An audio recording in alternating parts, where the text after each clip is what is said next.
ओम शांति। आज का प्रातः क्लास है 25 मार्च 1968।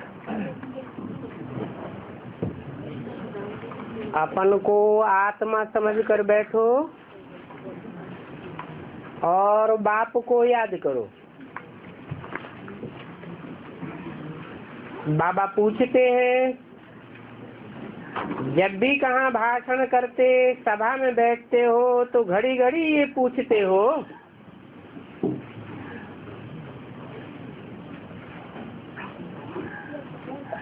शिव बाबा याद है? बाबा बच्चों के भाषण सुनना चाहते हैं तो देखें किस प्रकार भाषण करते हैं। जब कोई समझने आते हैं व भाषण करते हो तो पहले ये प्रश्न पूछते हो कि तुम अपन को आत्मा समझते हो या देह समझते हो।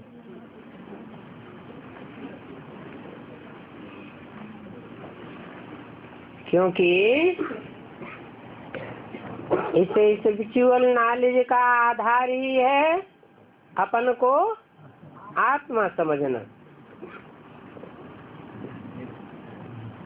आत्मा ही पुनर्जन्म में आती है।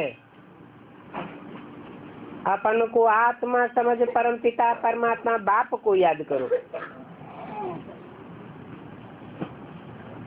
अपन को आत्मा समझेंगे, आत्माओं के बाप परम पिता परमात्मा को याद करेंगे, जान कर और समझ कर, तो तुम्हारे विकर्म विनाश होंगे।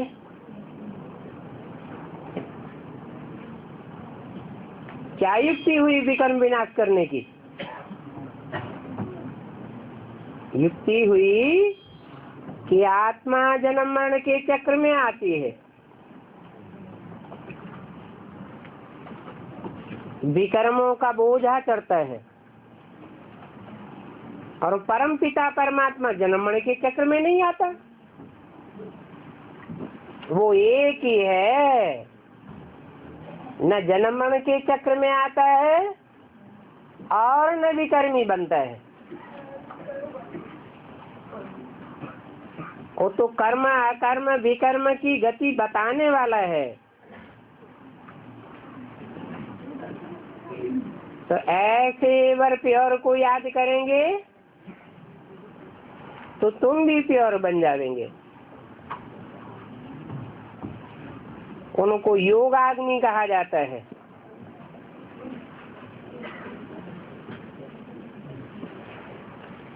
अग्नि कचड़े को भस्म कर देती है ना, तो ये बाप की याद भी जन्म जन्मांतर के कचड़े को भस्म करने वाली है। निराकार बाप निराकार बच्चों को कहते हैं।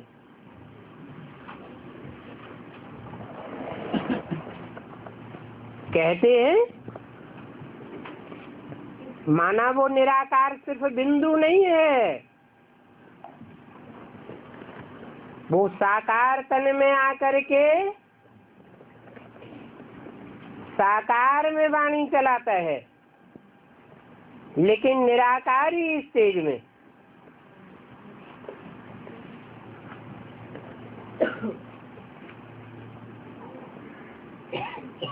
कहते हैं मुझे याद करो, मना जो साकार में आया हुआ निराकार है, उस निराकारी स्टेज वाले को याद करो तो तुम्हारे पाप कट जाएंगे और तुम पावन बन जाएंगे। तुम्हारी याद भी कोई निवृत्ति मार्ग की याद नहीं है, तुम सिर्फ बिंदु को याद करेंगे या सिर्फ साकार को याद करेंगे?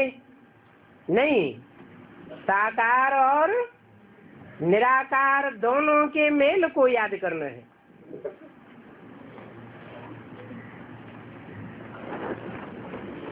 ऐसे करने से तुम मुक्ति जीवन मुक्ति पावेंगे। और मुक्ति जीवन मुक्ति दोनों सभी को पानी है, और सभी आत्माओं को मुक्ति के बाद जीवन मुक्ति में आना है जरूर।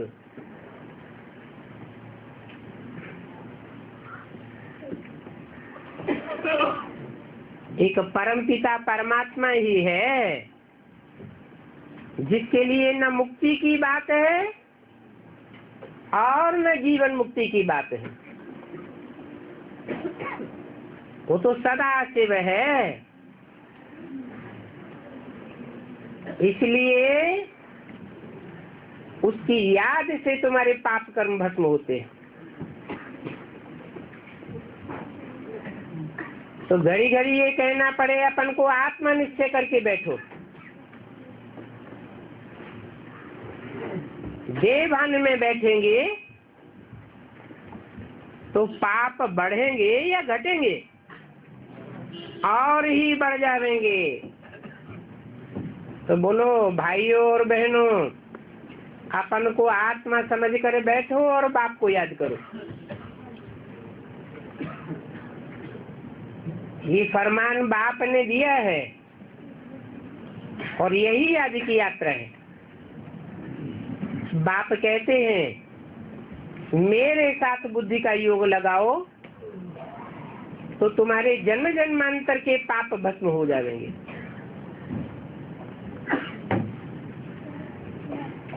तुम पाप आत्मा से पावन आत्मा बन जाएंगे। ये तुम घड़ी घड़ी याद करावेंगे, समझावेंगे, तब ही समझेंगे।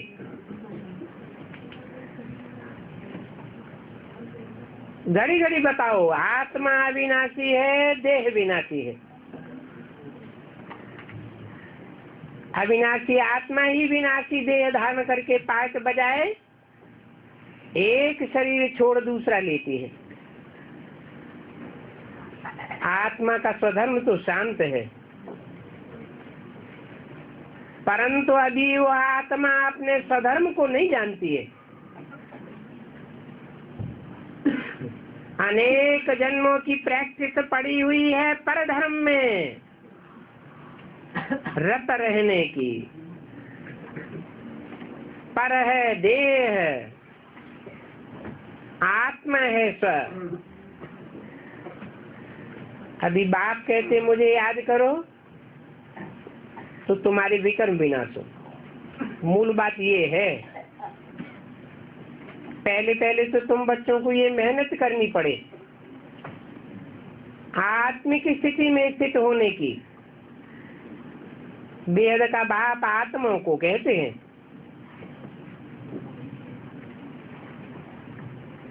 मना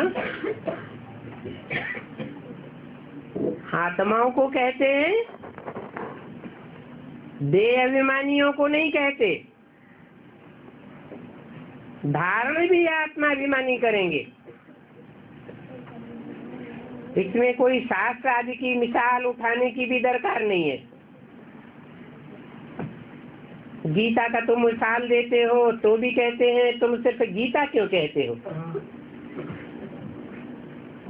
वेद का नाम क्यों नहीं लेते हो?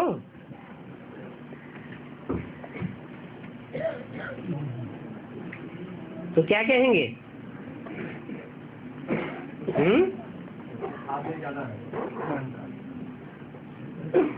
पहले गीता है या पहले वेद है?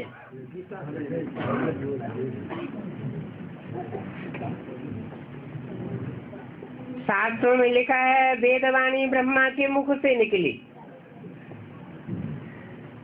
गीता ब्रह्मा के मुख से निकली ये नहीं कहते। विद माने जानकारी, जानना, उससे बनता है वेद माने जानकारी। सत्य क्या है उसकी जानकारी। परंतु उन्हें पूछना है तुम वेद का नाम क्यों नहीं लेते हो? तो बोलो ब्रह्मा के मुख से जो वेदवाणी निकली वो वेदवाणी को न ब्रह्मा ने पहचाना जाना,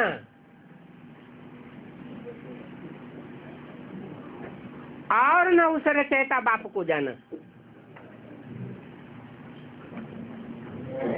वेदवाणी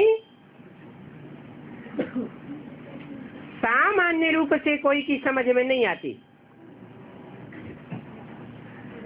वो बाप ही आकर के वेदवाणी का क्लैरिफिकेशन देते हैं। शास्त्र भी जो लिखे गए हैं वो बाद में वेदवाणी का क्लैरिफिकेशन है। अभी यहाँ वही शूटिंग हो रही है। ब्रह्मा के मुख से वेदवाणी तो निकली, सुनने वालों ने सुनी और सुनाने वालों ने सुनाई, परंतु उसका रहस्य क्या है, गुह्य अर्थ क्या है, न स्वयं ब्रह्मा ने जाना, न ब्रह्मा कुमार कुमारी ब्राह्मणों ने जाना। इसलिए उस वेदवाणी को कहो, मुरली को कहो, गीता ज्ञान अमृत नहीं कह सकते। अमृत तब कहा जाता है जब मंथन किया जाए। ब्रह्मा के मुख से निकली हुई वाणी का जब तक मंथन न हो तब तक सार निकल नहीं सकता, और सार रूप में जब तक आत्मा टिके नहीं तब तक कोई भी प्रकार के विस्तार में भी नहीं जा सकती।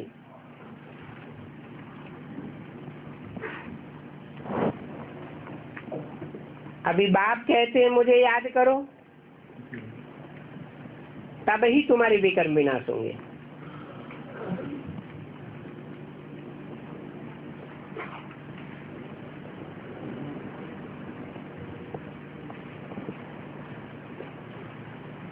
तुम गीता का मिसाल ठीक देते हो,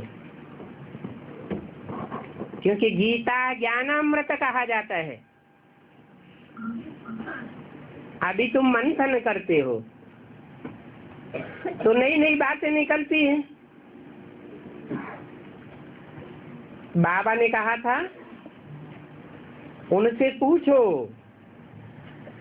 वेद किस धर्म शास्त्र का नाम है।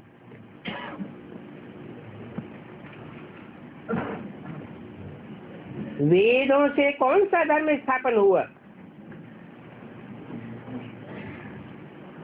धर्म तो मुख्य है ही चार, और चार ही वेद बताते हैं। परंतु ये वेद किस धर्म का शास्त्र है? तब कोई ने बताया क्या? कहते हैं वैदिक धर्म के हैं।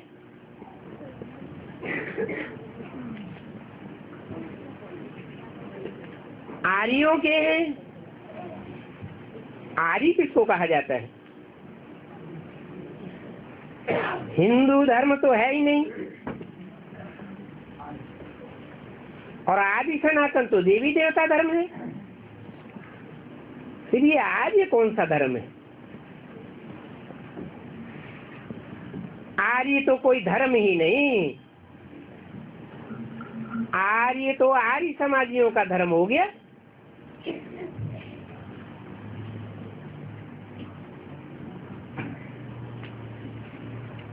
आर्य धर्म तो नाम ही नहीं है।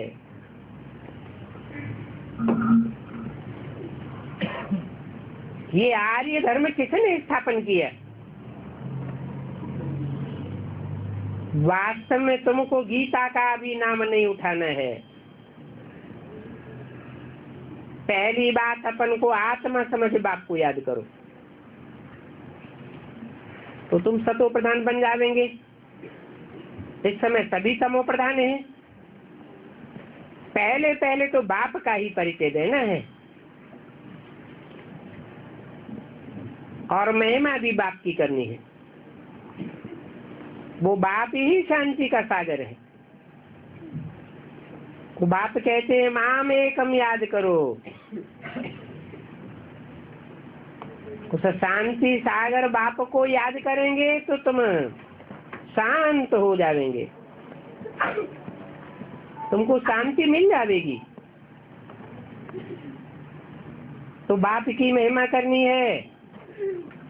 ये भी तुम तब कह सकेंगे जब खुद शांत स्वरूप में स्थित होंगे, बाप को याद करते होंगे। इस बात में बच्चों को बहुत कमजोरी है।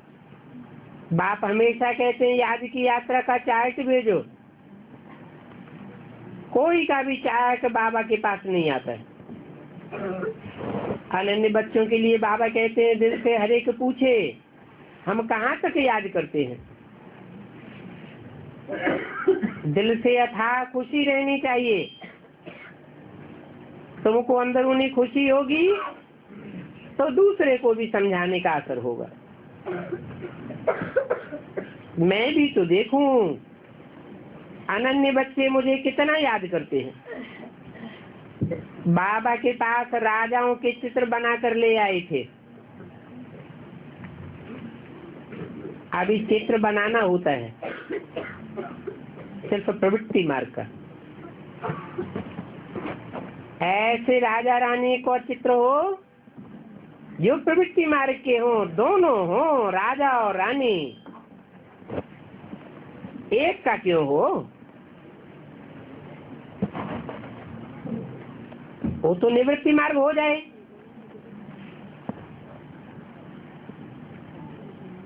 सिंगल राजा का चित्र लावेंगे तो निवृत्ति मार्ग का हुआ। बाबा तो पास ही नहीं करेंगे। क्यों?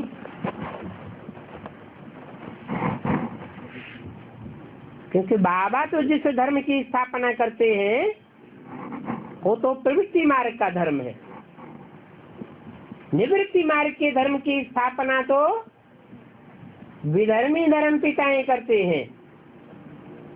वो प्रवृत्ति को मानते ही नहीं।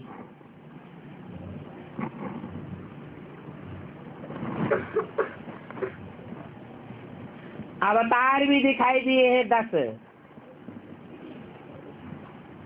उनमें रामकृष्ण के अवतार ही प्रवृत्ति को मानने वाले हैं। बाकी तो जो भी अवतार हैं जानवरियत के अवतार दिखाई दिए।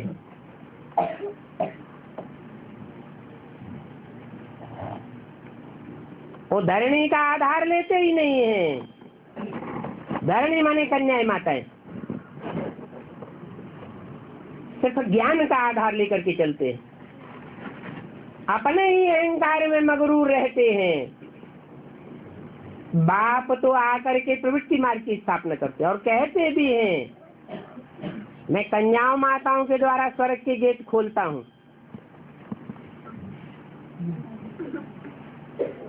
माता गुरु को आगे करना होता है।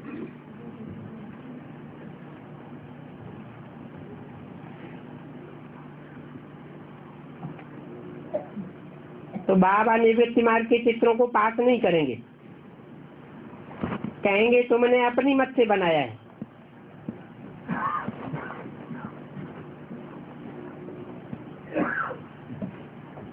अगर कोई ने कहा कि फलाने ने ये चित्र बहुत अच्छा बनाया है, बाबा तो कहेंगे ये राय अच्छी नहीं है।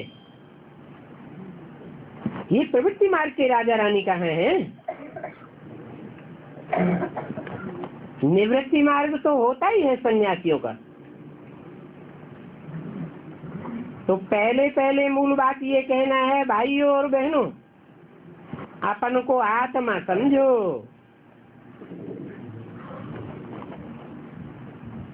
आत्मा राजा है और शरीर तो उसके अधीन होना चाहिए। ये प्रवृत्ति है शरीर और आत्मा की। ऐसे और कोई सत्संग में नहीं समझाएंगे। और वास्तव में सत्संग तो कोई है ही नहीं, सब कुसंग है। सत्य तो एक बाप ही है जो आकर के सनातन धर्म की स्थापना करते हैं। सत्य का संग तो एक ही है। आत्मा को भूतों का संग करना पड़ता है। ये है बिल्कुल नई बात। कहाँ भूतों का संग करना पड़ता है?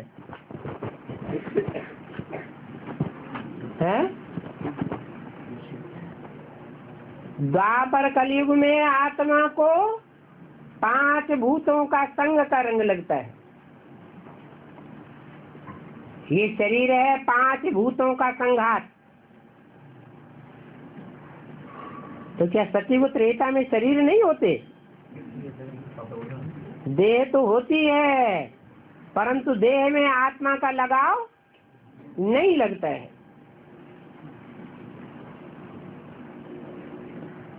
कि वेद आदि कुछ भी नहीं है। वेद से तो कोई धर्म स्थापन नहीं हुआ है, तो हम वेदों को क्यों माने? ये तो भक्ति मार्ग के अनेक वेद शास्त्र बनाए हैं। पहले तो बाप का परिचय देना है। कोई में भी ये नॉलेज नहीं है, खुद ही कहते आए हैं नेति नेति। हम उसके आदि मध्य अंत को नहीं जानते। 25 मार्च 1968 की वाणी का दूसरा पेज। अब नहीं जानते हैं तो नास्तिक हुए ना। जो बाप और बाप की रचना को जानते हैं वो आस्तिक हैं, नहीं जानते हैं तो नास्तिक है। अभी बाप स्वयं कहते हैं कि आस्तिक बनो, रचयिता बाप को जानो और उसकी रचना को जानो। कौन है रचयिता बाप?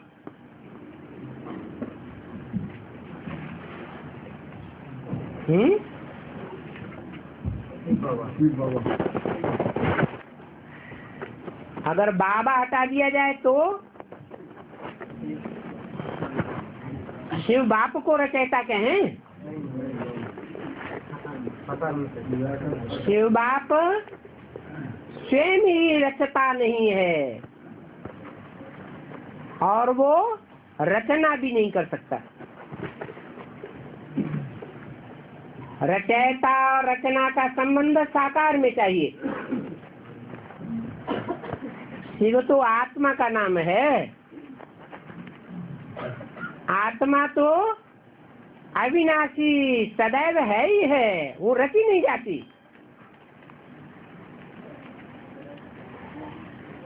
तो आत्माओं का बाप शिव साकार सृष्टि का रचयिता नहीं हो सकता। उसके लिए शिव बाप को साकार में प्रवेश करना पड़े। जिस साकार में प्रवेश करे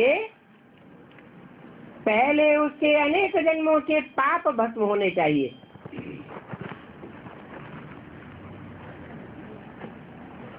निराकार बाप शिव समान स्टेज होनी चाहिए, तब कहें निराकारी, निर्विकारी, निरहंकारी।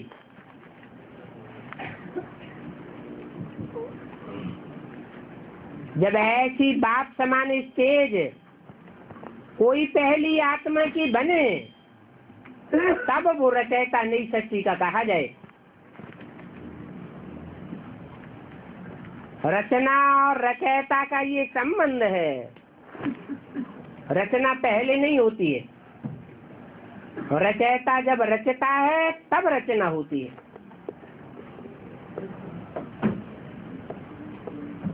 तो शिव बाबा है रचयिता और बाबा कहा जाता है साकार निराकार के मेल को।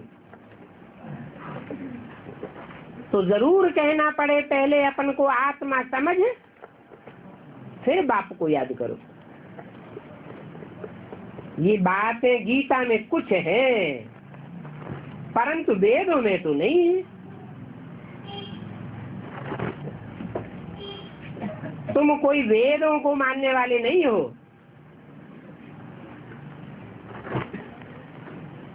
वेद कोई धर्म के शास्त्र नहीं है और ये वेद उपनिषद आदि तो ढेर के ढेर हैं। आदि वह किस धर्म के शास्त्र है? कब कोई से पूछो वो तो अपनी ही ट्रां करते रहेंगे। तुमको तो उनकी कुछ भी सुनना नहीं है। बाप तो सहज बात समझाते हैं, अपन को आत्मा समझो। और बाप को याद करो तो तुम पावन बन जाएंगे। पावन बन करके फिर पावन दुनिया के मालिक बन सकते हो। पावन ही नहीं बने तो पावन दुनिया के मालिक कैसे बनेंगे? इसलिए इस वर्ल्ड की हिस्ट्री ज्योग्राफी को जानना है। तुम्हारा ये त्रिमूर्ति और गोला मुख्य है, इसमें सभी धर्मों का आ जाता है। क्या? चलो गोला में तो सभी धर्मों की बात आ जाती है, त्रिमूर्ति में कैसे आ जाती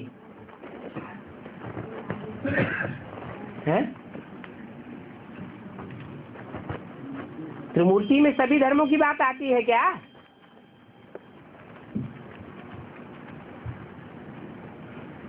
आती है। कहते हैं ब्रह्मा के द्वारा सृष्टि रची गई, तो जो भी सृष्टि रची गई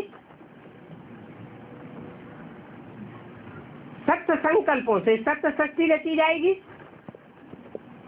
और असत्य संकल्पों से असत्य सृष्टि रची जाएगी। ब्रह्मा के संकल्पों से सृष्टि रची जाती है, तो क्या ब्राह्मणों के संकल्पों से सृष्टि नहीं रची जाती? रची जाती है। ब्रह्मा को जितनी सत्य की जानकारी होगी उतना ही सत्य की सृष्टि रचेगा। संपूर्ण सत्य की जानकारी होगी, संपूर्ण सत्य की सृष्टि रचेगा और सत्य को स्थापन हो जाएगा। हर आत्मा के लिए यह नियम है, जैसी रचना रचेगा वैसी प्राप्ति करेगा।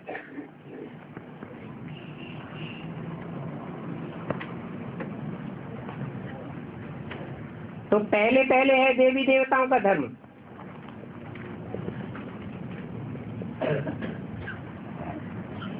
ब्रह्मा द्वारा कौन से धर्म की स्थापना हुई है? ब्राह्मण धर्म की स्थापना हुई। ब्राह्मण तो ऊपर नीचे होते रहते हैं। जब ऊपर नीचे होना बंद हो जाए, पक्का ब्राह्मण बन जाए, यज्ञोपवीतधारी,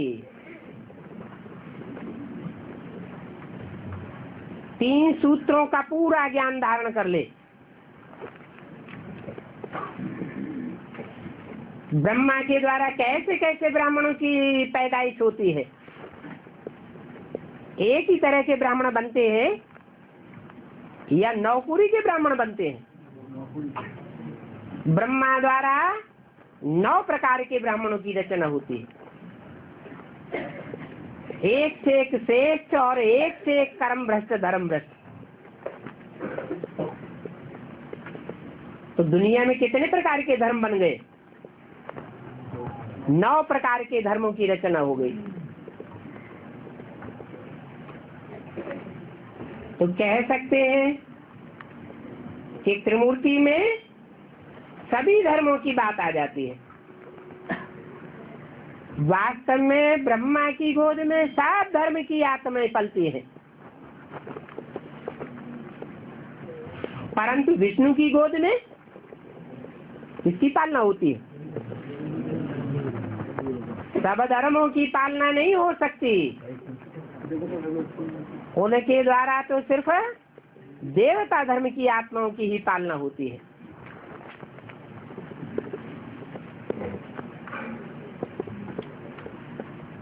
पहले पहले है देवी देवताओं का धर्म। बाबा ने मुरली में लिखा था, त्रिमूर्ति गोला बहुत बड़ा बना करके दिल्ली के जो मुख्य स्थान हो, जहां आना जाना लगा रहता हो वहां लगाओ।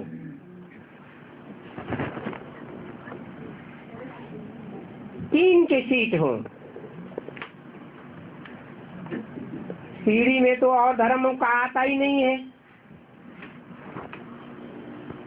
तो मुख्य है ये त्रिमूर्ति और गोला के चित्र, और समझाने बिल्कुल क्लियर हो, समझाना ही इस बात पर है। पहले पहले तो बाप का परिचय दो, ऊंच से ऊंच बाप, और धर्म पिताओं को ऊंचे से ऊंचे नहीं कहेंगे, वो ग्रेट फादर्स हैं, परंतु उनको ग्रेट ग्रेट ग्रैंडफादर नहीं कहेंगे। बाप से ही सुख शांति का वर्षा मिलता है, और धर्म पिताओं से सुख शांति का वर्षा नहीं मिलता है। दुनिया और ही अशांत होती जाती है, दुख और ही बढ़ते जाते हैं। परंतु बाप जब इस सृष्टि पर आता है, और आने के बाद जब ब्राह्मणों को संपूर्ण स्टेज में पहुंचाता है, ब्राह्मण तो देवता बन जाते हैं पढ़ाई पढ़कर, तो दुख का नाम निशान नहीं रहता। सुख की सृष्टि तैयार हो जाती है, और दुख की दुनिया विनाश हो जाती है। तो बाप से ही वर्षा मिलता है। पहली बात ये एक, और जो भी दूसरे चित्र हो उन पर पर्दा डाल दो। पहले बाप का निश्चय करने बगैर तुम्हारा कुछ भी समझेंगे नहीं। क्या त्रिमूर्ति के चित्र पर समझाओ तो पहले किसका परिचय देना चाहिए? है बाप का परिचय देना। कौन सा बाप है त्रिमूर्ति में? है त्रिमूर्ति में जिसको बाप क्रिएटर है या रचयिता कहेंगे, वो बाप कौन है?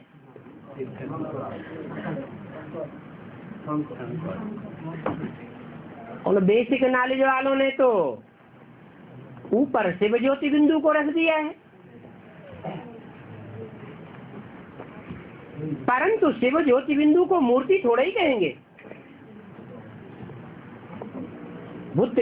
त्रिमूर्ति में से एक मूर्ति है क्या है? उसको तो मूर्ति नहीं कहेंगे। तो जो बोला कि और चित्रों पर पर्दा डाल दो, पहले बाप का परिचय दो, तो कौन से चित्रों पर पर्दा डालने की बात है? ब्रह्मा और विष्णु के चित्र पर पर्दा डाल दो, ताकि उनकी बुद्धि उनमें न जाए। पहले बाप का परिचय दो। अब बताओ, उन ब्राह्मणों में और तुम ब्राह्मणों में कितना अंतर हो गया? वो बाप के ऊपर ही पहले पर्दा डाल देते हैं, और ब्रह्मा को पहले प्रत्यक्ष करते हैं। और तुमको क्या कहा? बाप का परिचय दो और दूसरे चित्रों के ऊपर पर्दा डाल दो। पहले बाप का निश्चय कराने के बगैर तुम्हारा कुछ भी नहीं समझेंगे। अगर बाप को ही नहीं समझते हैं तो उनको और चित्रों पर समझाना बिल्कुल फालतू है। क्या हमारे कुल का होगा तो बाप के चित्र के ऊपर समझानी उसको समझ में आ जाएगी। हमारे कुल का नहीं होगा तो कितना भी समझाओ पूरी बात समझेगा नहीं। और अब अगर खींच के समझ भी लिया तो आगे चल करके जब परीक्षाओं के दौर आएंगे तो हमको धोखा दे जाएगा। यहाँ भी धोखा देगा, और द्वापर कलयुग में भी जब विधर्मियों का राज चलेगा तो वहां भी धोखा दे जाएगा। बाप के परिचय मिलने बगैर फालतू डिबेट करते रहेंगे। अलग को समझने बगैर कुछ भी नहीं समझेंगे। बाबा के परिचय बगैर और कुछ भी बात मत करो, डिटेल में जाने की दरकार ही नहीं।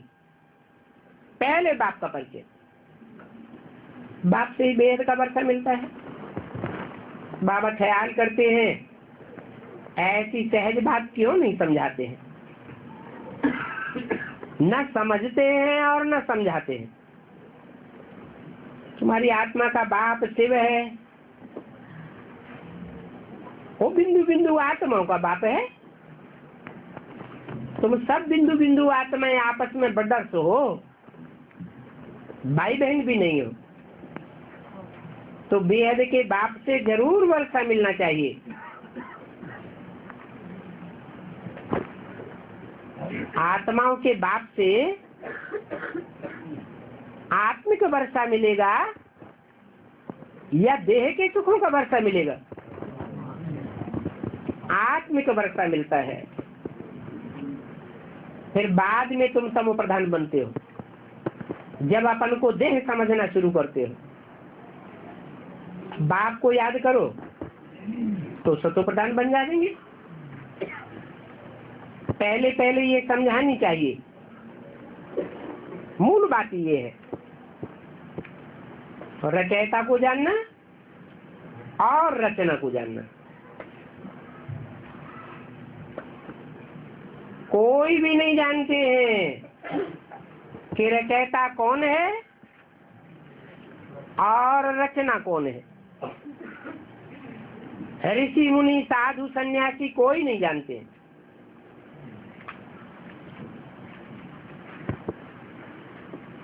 गोया नास्तिक हो गए। तो पहले पहले बाप का निश्चय बिठा करके आस्तिक बनाना है, उनकी आस्था बैठाना है। उनकी आस्था एक बात पर बैठती है तो कहेंगे आस्तिक। अगर बाप और बाप की रचना पर उनकी आस्था नहीं बैठती है तो क्या कहेंगे? नास्तिक। बाप कहते हैं तुम मुझे जानने से सारी रेजगारी की बातें समझ जाएंगे, मुझे नहीं जाना तो कुछ भी डिटेल नहीं समझेंगे। मुफ्त में टाइम वेस्ट करते हो। चित्र भी ड्रामा अनुसार जो बने हैं वो ठीक हैं, परंतु बाबा सोच में बैठते हैं। तुम इतनी मेहनत करते हो फिर भी कोई की बुद्धि में क्यों नहीं बैठता?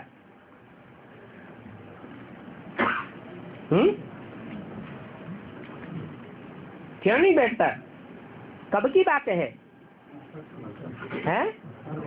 हाँ, उस समय कोई की बुद्धि में क्यों नहीं बैठता कि रचयिता कौन है, रचना कौन है?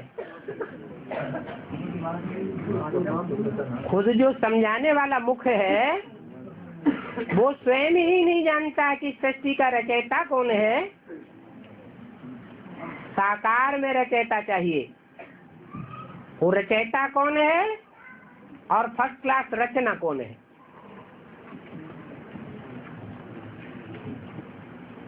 बच्चे कहते हैं बाबा क्या हमारी समझाने में भूल है? वह क्या है? बाबा फट से कह देते हैं हाँ, तुम्हारी समझाने में ही भूल है। तुमने अलफ कोई नहीं समझा है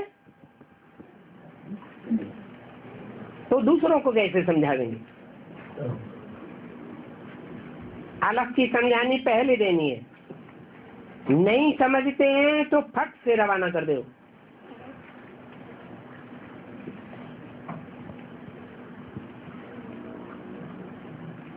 अगर रवाना नहीं करेंगे तो क्या होगा? है फट से रवाना नहीं करने किया, उनको अंदर टिकने दिया और वो टिक गए तो क्या होगा? है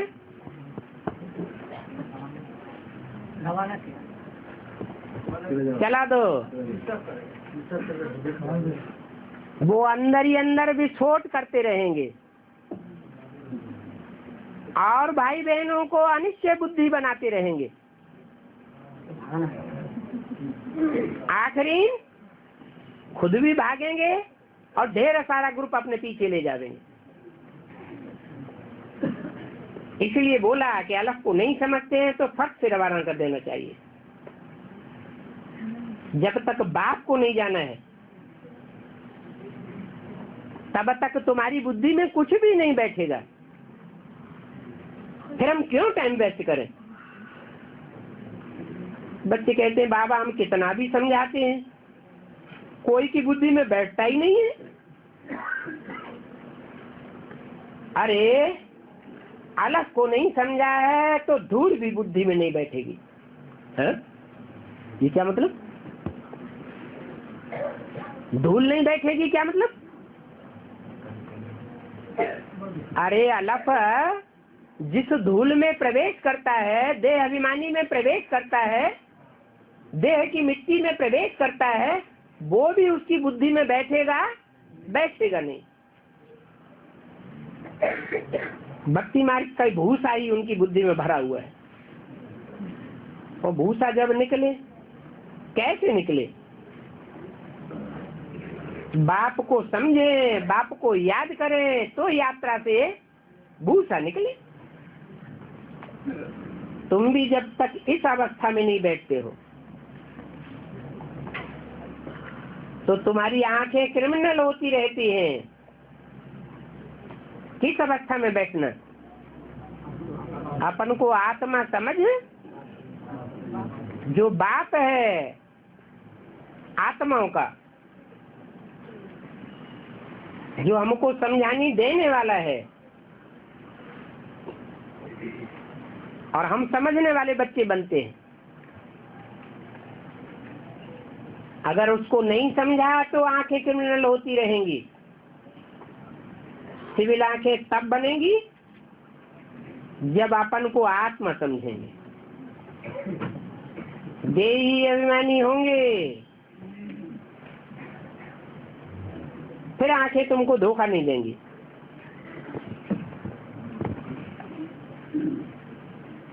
देही अभिमानी नहीं तो माया धोखा देती रहती है। इसलिए पहले पहले तो आत्माभिमानी बनना है। बाप कहते हैं अपना चार्ट दिखाओ तो मालूम पड़े। भले सारा झूठ, सारे पाप लिखो,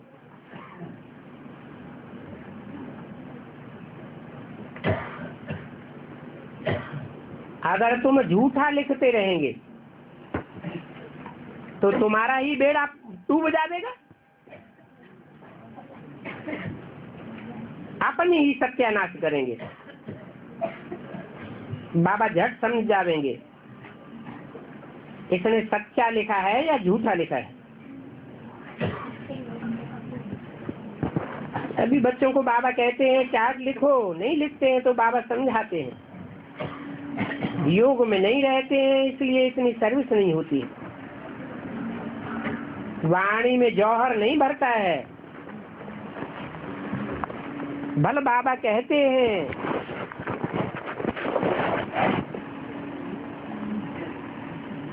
परंतु धारणा बुद्धि में नहीं है। कोटों में कोई ही निकलेंगे, परंतु तुम खुद ही योग में नहीं रहते हो तो दूसरा फिर कैसे रहेगा? सभी अपने घर जाना चाहते हैं। सन्यासियों ने कहा है सुख काग विष का समान है, तो सुख का नाम ही नहीं लेते हैं। क्यों नहीं नाम लेते हैं? क्योंकि बुद्धि में बैठा हुआ है, शास्त्रों में लिखा हुआ है। शास्त्रों की बात पर विश्वास करते हैं कि स्वर्ग में भी देवताएं भिखारी होते हैं।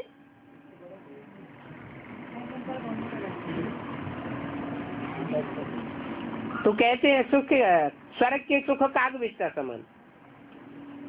भक्ति मार्ग वालों से तुम ज्ञान मार्ग वालों की लड़ाई है। उनकी भक्ति तो अथाह है, बहुत चहचहाता है, बहुत अशांति हो जाती है। तुम्हारी नॉलेज तो बिल्कुल शांति की है। वो चाहते हैं कि सभी शांति हो। बोलो, सभी धर्मों में शांति कैसे हो जाएगी? शांति का सागर तो एक बाप ही है। उन धर्मों के फॉलोअर्स तो अलग अलग बाप बताते हैं। वो शांति कैसे स्थापन करेंगे? अभी अपन को आत्मा समझो, आत्माओं का बाप एक ही है। उस बाप को याद करेंगे तो शांति मिल जाएगी। वो सत्य बाप है। सत्युग स्थापन करते हैं तो सत्युग में शांति भी होती है। नई दुनिया में होती ही है शांति का राज्य। बहुत बच्चे हैं सत्य नहीं बतलाते हैं तो अपना ही कल्याण करते हैं, अपने लिए ही झूठ की दुनिया रचते हैं, चार्ट ही नहीं लिखते। नॉलेज तो बहुत सस्ती है। मैगजीन तो लिखना सहज है, बहुत लिखते हैं। 25 मार्च 1968 की वाणी का 3रा पेज। पहले मुख्य बात है अपन को आत्मा समझ शिव बाबा को याद करो। नहीं तो ऐसे तो शिव बाबा की पुजारी दे रहे हैं। मूल बात है अपने को आत्मा समझना, फिर बाप को याद करना।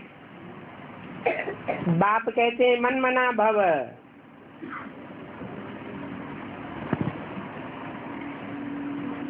मेरे में मन को रमा दे।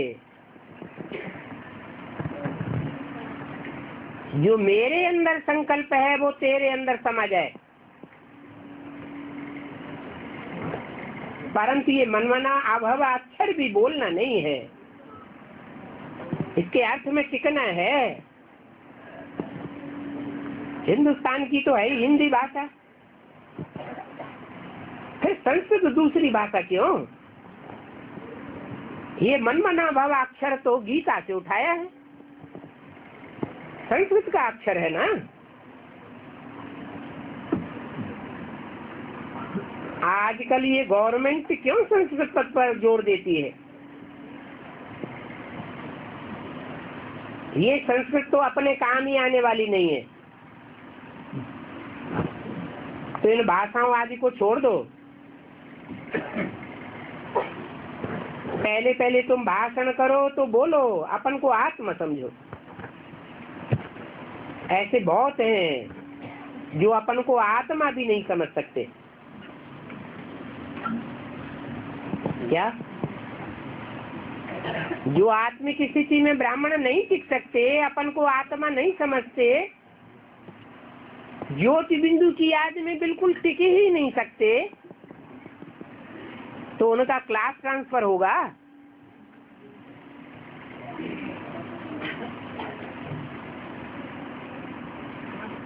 क्लास ट्रांसफर तभी होगा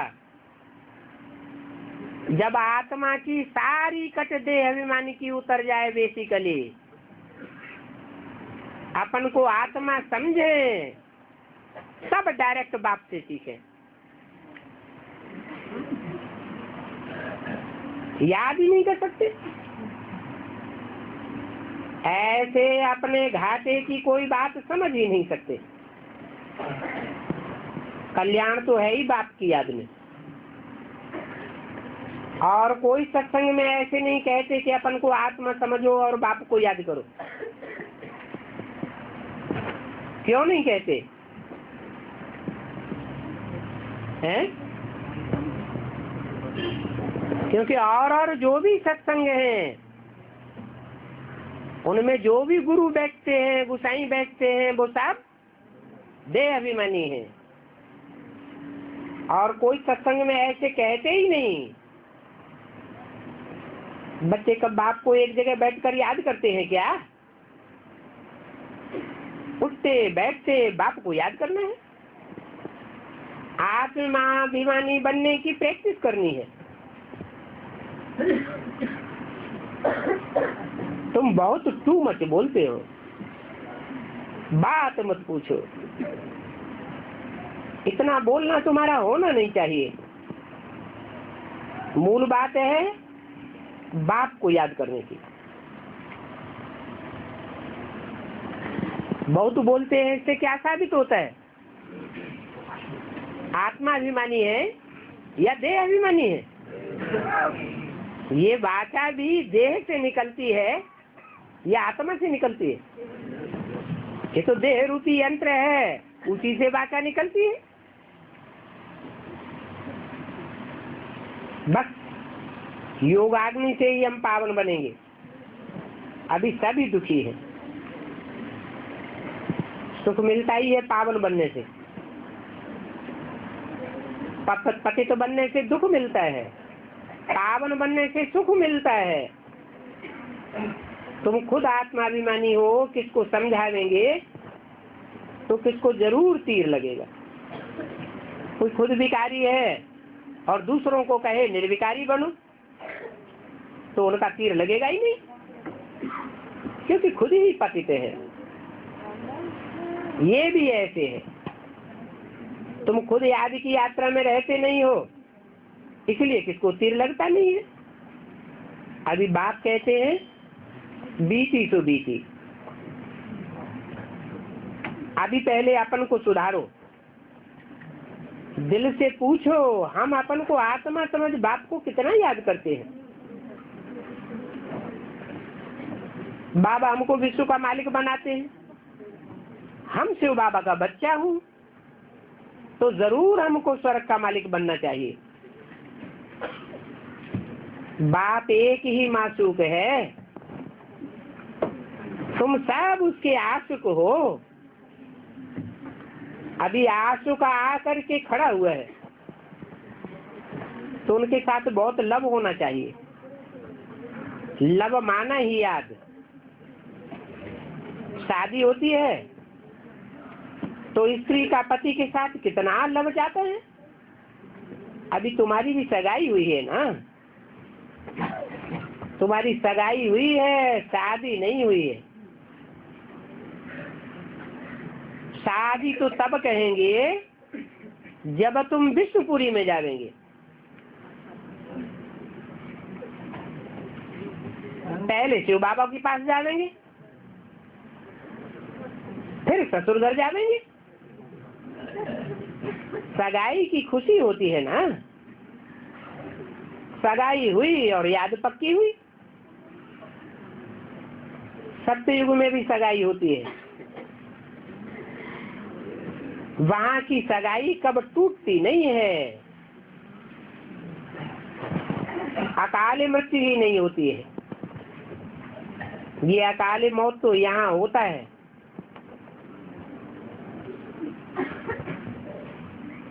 सगाई एक बार की,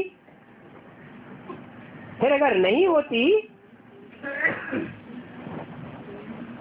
सगाई तो पवित्र पने में होना चाहिए ना। तो बाप समझाते हैं ये नालिश तो सहज है, बाकी याद की यात्रा कहाँ है। इसलिए कहते हैं प्रैक्टिस करो, गृहस्थ व्यवहार में रहते याद करना है, बल नजदीक में रहते तो भी उन्नति थोड़ी ही होती है। जो उस लब से आते हैं उनकी बहुत उन्नति होती है।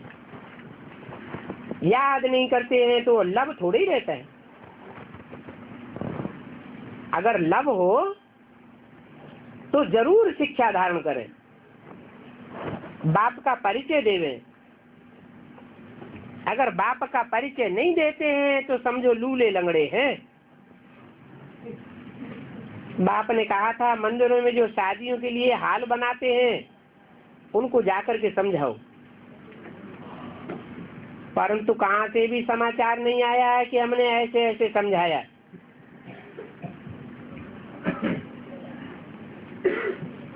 तुम वहां भी उनको अच्छी रीति परिचय दे सकते हो। बोलो, भगवान वाक्य है, गीता में लिखा हुआ है काम महाशत्रु है। और तुम लोग यहाँ क्या करते हो? तुम उनसे मिलकर के समझा सकते हो। बोलो, बाबा ने हमको यहाँ भेजा है काम कटारी चलाने के लिए। जिन्होंने हाल बनाया है उनको पैगाम दो। ये काम विकार तो महाशत्रु है, जो आज मध्यंत दुख देते हैं। हम आपको बाप का पैगाम देने आए और शिव बाबा ने हमको भेजा है। तुम तो पवित्र सतयुग के मालिक थे, फिर अभी गिरे हो तो गंदे बन पड़े हो। अभी अंतिम जन्म फिर से पवित्र बनो। काम शिक्षा पर बैठने का यह हथियाला बांधना तोड़ दो। ये हाल हमको दो तो हम सभी को ये शिक्षा देंगे।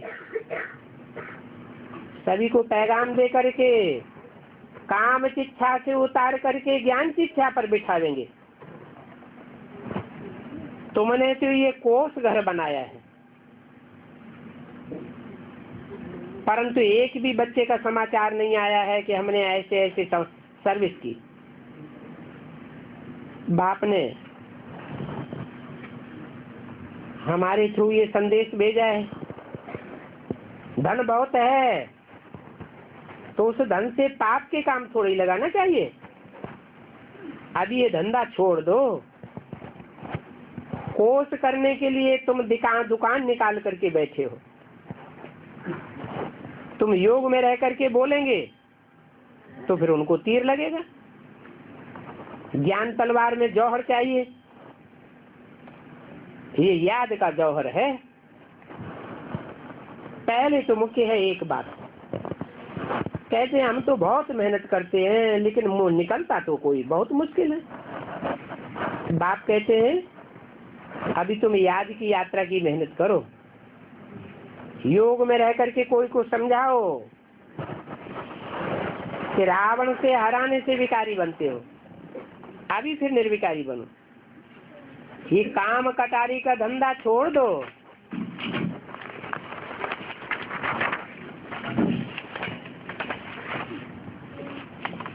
ऐसा करेंगे तुम्हारी सभी कामनाएं पूरी हो जाएंगी।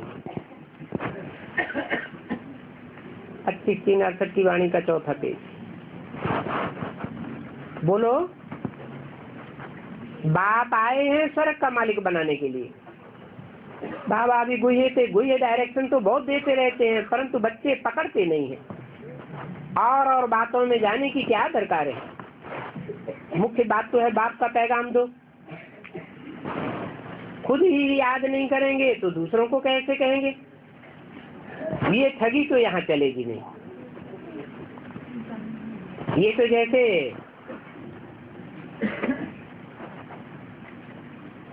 जीदी खोर हो जाते हैं, दूसरों को कहना और खुद नहीं करना। दूसरों को कहेंगे विकार में न जाओ और खुद जावेंगे तो जरूर दिल खावेगी। ऐसे हरामखोर बहुत होते हैं, फिर दूसरों को तीर लगेगा ही नहीं। मूल बात को पकड़ना चाहिए ना। बाप कहते हैं अलग को जानने से तुम सभी कुछ जान लावेंगे। अलग बिगर कुछ भी नहीं समझेंगे। एक पंडित का मिसाल भी सुनाते हैं, बोला राम राम कहने से नदी पार हो जाएंगे। एक दिन पंडित को कहा चलो उस पार, तो बोला बोट कहाँ है? कहने लगे अरे तुमने तो कहा था राम राम कहने से नदी पार हो जाएंगे। तो उन्होंने निश्चय से विजय पाली और नदी पार हो गए, और पंडित जी वहीं खड़े रह गए, किंतु बोट तो उनको दिखाई नहीं दी। वो था कुकर ज्ञानी। तुमको ऐसा कुकर ज्ञानी नहीं बनना चाहिए। इस बात में बड़ी मेहनत है, इस बात में ही फेल हो जाते हैं। अभी ये योग अक्षर निकाल दो, कहो याद, परमपिता परमात्मा की याद करो, परंतु परमपिता परमात्मा का अर्थ ही नहीं जानते। तो बाप बच्चों को बैठ समझाते हैं, तुम याद में नहीं रहते हो, इसीलिए तुम्हारी सर्विस कम होती है। किसकी याद में नहीं रहते हो? परमपिता परमात्मा की याद में। ये क्या बात? परमपिता परमात्मा की याद न कहें, परमात्मा परमपिता की याद कहें तो है? परमात्मा परमपिता क्यों नहीं कहते? परमपिता शब्द क्यों पहले? जैसे कहते हैं शिव शंकर, शिव का नाम पहले, शंकर का नाम बाद में। ऐसे ही परमपिता माने जो भी पिताएं हैं, चाहे निराकारी आत्माओं का बाप, और चाहे मनुष्य शक्ति के बाप, और चाहे मनुष्यों के अलग अलग जन्मों के बाप, परंतु जो आत्माओं का पिता है वो सर्वोपरि है। और वो आत्माओं का पिता पहचान में तब ही आता है जब मनुष्य शक्ति के बाप में प्रवेश करे। तो पहले कौन है और बाद में कौन है? परम पिता पहले, और बाद में प्रवेश करता है जो आत्माओं के बीच में परम पाठधारी आत्मा है, हीरो पाठधारी आत्मा है, उसमें प्रवेश करता है। इसलिए परम पिता पहले, परमात्मा बाद में। तो बाप बच्चों को बैठ समझाते हैं, तुम एक्यूरेट याद में नहीं रहते हो, इसलिए तुम्हारी सर्विस कम होती है। नहीं तो चार्ट क्यों नहीं लिखते हो? अहंकार आता है ना। बाप इतनी बड़ी अथॉरिटी है, परंतु इतना लव थोड़ा ही है। इसका थोड़ा अच्छा ज्ञान हो गया, लिखा पढ़ी अच्छी की तो नशा कर जाता है। ऐसे कहेंगे दे अभिमान का नशा। बाप कहते हैं तुम पावन बनेंगे ही आज की यात्रा से, मूल बात में ही कमजोरी होगी, तुम जो पा ही नहीं सकेंगे। ये बाबा तो सबसे जास्ती पुरुषार्थ करता होगा, तब तो इतना ऊंच पद पाते हैं। उनको तो सर्टन है, स्कूल में मॉनिटर जो होगा उनके लिए सभी कहेंगे ये बहुत होशियार है, ये तो सबसे आगे है ना। परंतु बहुत है जिनकी इनमें आंखें ही नहीं डूबती, कहते हमको तो शिव बाबा से लेना है। ये तो खुद ही कहते हैं मैं जानता हूँ ना, बाबा है, निश्चय है। तुम ऐसे निश्चय रख नहीं सकते हो। नंबर 1 की ही बात है, ये जानते हैं हम शरीर छोड़ करके ये बनेंगे, इनका तो सबूत है ना। क्या कहा? कौन जानते हैं हम ये शरीर छोड़ करके ये बनेंगे? है ब्रह्मा बाबा की बुद्धि में था कि हम ये शरीर छोड़ करके फिर ये कृष्ण बनूंगा, तो इनका तो सबूत हो गया। फिर भी मॉनिटर का मानते नहीं है, कहते हम तो शिव बाबा से ही लेंगे। मॉनिटर से हमारा क्या काम? अरे मॉनिटर बिगर सुनेंगे कैसे? तो बाई बैठ करके शिव बाबा से ले लो। क्यों आते हो ब्रह्मा के पास मधुबन में? कई है ब्रह्मा की बात भी नहीं सुनते हैं, ब्रह्मा को जैसे जानते ही नहीं है। तो समझता हूँ इनकी जैसे तकदीर में ही नहीं है। नहीं समझते हैं तो जाकर के घर बैठो, यहाँ क्यों आए? ये तो ब्रह्मा कुमार कुमारियों का घर है, इसे बड़ी समझ चाहिए और कोई बातों में जाने की दरकार नहीं। पहले पहले बाप का परिचय, सिवाय शिव बाबा के चित्र के और कोई चित्र दिखाओ ही नहीं।